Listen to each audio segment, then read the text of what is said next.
भाजपा के राज्यसभा सांसद राकेश सिन्हा ने दिल्ली बॉर्डर पर चल रहे किसानों के आंदोलन को लेकर विपक्ष पर तीखा प्रहार किया।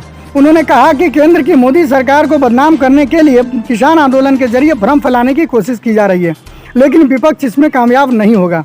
वहीं उन्होंने कांग्रेस पार्टी के वरिष्ठ नेता राहुल गांधी पर भी जोरदार हमला बोला और कहा कि कांग्रेस पार्टी दलालों की पार्टी है और राहुल गांधी उसका नेतृत्व कर रहे हैं। राज्यसभा सांसद ने कहा कि जो लोग भी किसान आंदोलन के जरिए सरकार का विरोध कर रहे हैं वह संसदीय प्रणाली और लोकतंत्र के विरोधी हैं। इधर बिहार में भाजपा और जदयू में चल रहे खटास पर राकेश सिन्हा ने अपनी सीधी प्रतिक्रिया देते हुए कहा कि बिहार में सब कुछ ठीक ठाक चल रहा है। जहां तक मंत्रिमंडल का विस्तार का सवाल है तो वह मुख्यमंत्री का विशेषाधिकार है और समय आने पर मंत्रिमंडल का भी विस्तार हो जाएगा। वहीं राज्यसभा सांसद राकेश सिन्हा ने राजद पर भी जोरदार हमला बोलते हुए कहा कि यह पार्टी बिहार में जेल से चल रही है। उन्होंने कहा कि तेजस्वी यादव को यदि संस्कारित होना है तो लालू यादव की विरासत से खुद को अलग करते हुए गैर राजनीतिक तरीके से राजनीति का प्रशिक्षण लेना होगा। राज्यसभा सांसद राकेश सिन्हा बेगूसराय जाने के क्रम में अपनी बहन डॉक्टर मीरा सिन्हा और बहनों डॉक्टर नरेश प्रसाद सिन्हा के लालगंज स्थित आवास पर मिलने पहुंचे थे।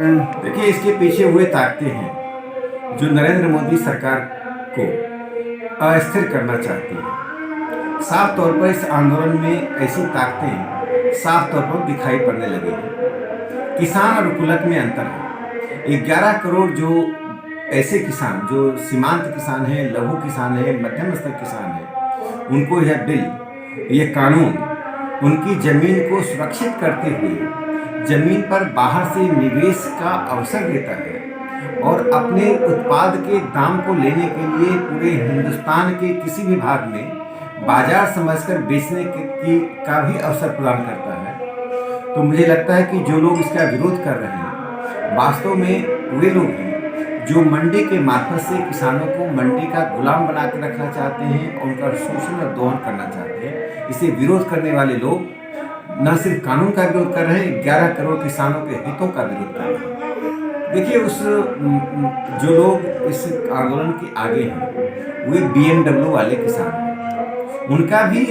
उनकी भी भूमिका है उत्पादन में, देश की अर्थव्यवस्था में, लेकिन मुट्ठी भर किसानों के इस दुराग्रह से और उनके पीछे जो ताकतें हैं उनके दबाव में आकर ये कानून को वापस देने की जो मांग कही जा रही है, यह संसदीय जनतंत्र का अपमान है। संसद ने इस कानून को पास किया है और इतने समय के बाद अचानक इन्हें लगा कि यह कानून किसानों के विरुद्ध है। ये जो विरोध करने वाली ताकतें हैं उनका चेहरा सामने आता जा रहा है। देश की जनता एकजुट होकर नरेंद्र मोदी जी के नेतृत्व में ऐसी ताकतों को जवाब देगी और परास्त करेगी। देखिए, सरकार ने इस कानून के द्वारा सबसे बड़ा काम किया है कि बिचौलियों को समाप्त कर दिया है। टमाटर 2 रुपये किलो, प्याज 1 रुपये किलो बिकता था और बाजार में वो 100 रुपये किलो बिकता है। एक तरह अनाज की अभावग्रस्तता है, दूसरी तरफ किसान का खरीदने वाला नहीं है। तो सरकार ने इस बात को सुनिश्चित किया है कि अब किसान अपने आप उस बाजार से जुड़ेगा और उस बाजार से जुड़कर अपने उत्पाद का दाम लेगा। दूसरी सबसे बड़ी बात है कि सरकार ने MSP को लिखित रूप से आश्वासन देकर सुरक्षित किया है। MSP को कोई बदल नहीं सकता है, कोई कम नहीं कर सकता है, कोई हटा नहीं सकता है। और कांग्रेस पार्टी तो दलालों की पार्टी बन गई है। राहुल गांधी दलालों का नेतृत्व कर रहे हैं, चाहे उद्योग हो, चाहे उनके काल में जितने रक्षा सौदा हुआ हो। और राहुल गांधी अब कांग्रेस पार्टी, वो पुरानी कांग्रेस का नेतृत्व नहीं कर रहे हैं। बिचौलियों, दलालों और देशद्रोह का नारा लगाने वालों का नेतृत्व कांग्रेस पार्टी के लोग संभाल रहे हैं। बिहार की बात की जाए तो बिहार में अभी तक मंत्रिमंडल का विस्तार नहीं हुआ है, जिससे विकास अवरुद्ध हो रहा है।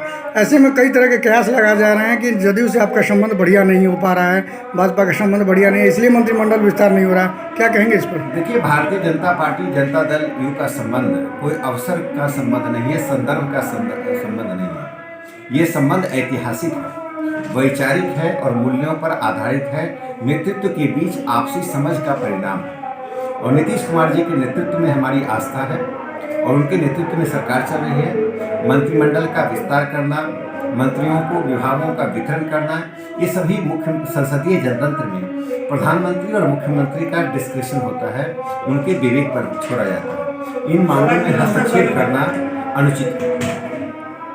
आखिर विस्तार नहीं होना समय तो कहीं ना कहीं विकास अवरुद्ध हो रहा है, ये मान रहे हैं कि नहीं? देखिए, सरकार बहुत ही दुरुस्त होकर काम कर रही है। इस टेन्योर में सरकार ने आते ही जो कदम उठाया है, जिस प्रकार से प्रशासन को चुस्त दुरुस्त करने की कोशिश हो रही है और उसका परिणाम दिखाई पड़ रहा है। यह सरकार आउटपुट देना शुरू कर दी है। मंत्रिमंडल का कब विस्तार होगा, कैसे विस्तार होगा, ये संसदीय जनतंत्र में मुख्यमंत्री जी पर छोड़ देना चाहिए। मुझे लगता है नीतीश कुमार जी एक परिपक्व नेता है। लंबे समय से भारतीय राजनीति में वैचारिक स्तर पर, मूल्यों के स्तर पर वे स्थापित रहे हैं। उन पे हमें भरोसा है। उनके नेतृत्व में बिहार अगले 5 साल में एक सफल शासन को देखेगा। जो आरजेडी है वो सीधे तौर पर उनका स्वागत कर रही है कि अगर नहीं संबंध बढ़िया है तो आ जाइए, हम स्वागत कर रहे हैं। देखिए, आरजेडी तो जेल के भीतर से चल रहा है और भ्रष्टाचार को नैतिकता का जाम पहनाकर और निर्लज्जता पूर्वक संसदीय जनतंत्र पर उपहास करके वो तेजस्वी यादव अपना ही उपहास कर रहे हैं। तेजस्वी यादव आज कहाँ हैं, क्या कर रहे हैं?